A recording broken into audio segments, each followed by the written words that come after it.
প্রায় 2.5 বছর হয়ে গেছিলো, সন্তান হচ্ছিল না। দিদি প্রার্থনা জানায় বড় মার কাছে, তারপর তার সন্তান লাভ হয়, যার জন্য দিদিকে ভীষণ ভরসা করে। সেই সন্তানের বয়স 6 মাস। তখন সে বাড়িতেই ছিল সেই কদিন, তারপরে সে অন্নপ্রাশন দেওয়ার জন্য শ্বশুরবাড়ি যায়। তারপর সেখানে গিয়ে বাচ্চাটা ঠান্ডা লেগে ভীষণভাবে অসুস্থ হয়ে পড়ে বাচ্চাটা। তার দিদির কাছে সে একদিন ফোন করে, এবার ফোন করে ভীষণ কান্নাকাটি করছে, আর ফোন করে বলছে যে বড় মা তো তোর কথা শোনে, তুই একটু বড় মাকে ডাক, বড় মাকে বল আমার ছেলেটাকে ভালো করে দিতে। তখন তার দিদি বলল, ঠিক আছে তুই এত চিন্তা করিস না, আরে বড় মা তো আছে, তুই আগে থাম, কাঁদিস না।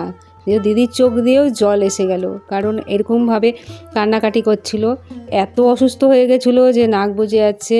আর ওইখানে লোকাল ডাক্তার দেখিয়েছিল, সেই ডাক্তার নিউমোলাইজড করতে দিয়েছিল, তার জন্য সে আরও অসুস্থ হয়ে গেছিলো। দিদিকে যখন জানায়, ওর দিদি ওকে বলে থামালো, তখন সে বড় মার কাছে মন প্রাণ দিয়ে প্রার্থনা করলো যাতে বাচ্চাটা সুস্থ হয়ে যায়। মা যেই দিদিকে সেই বোন এত ভরসা করে, বড় মা কি তার কথা শুনলো? এই সমস্ত জানতে হলে নেক্সট ভিডিওতে চোখ রাখতে হবে। বড়মার অলৌকিক ঘটনা জানতে ও বড়মার মন্দিরের আপডেট পেতে আমার এই সবার বড়মা চ্যানেলটা সাবস্ক্রাইব করে রেখো। বড়মা সকলের মঙ্গল করবেন। জয় বড়মা, জয়।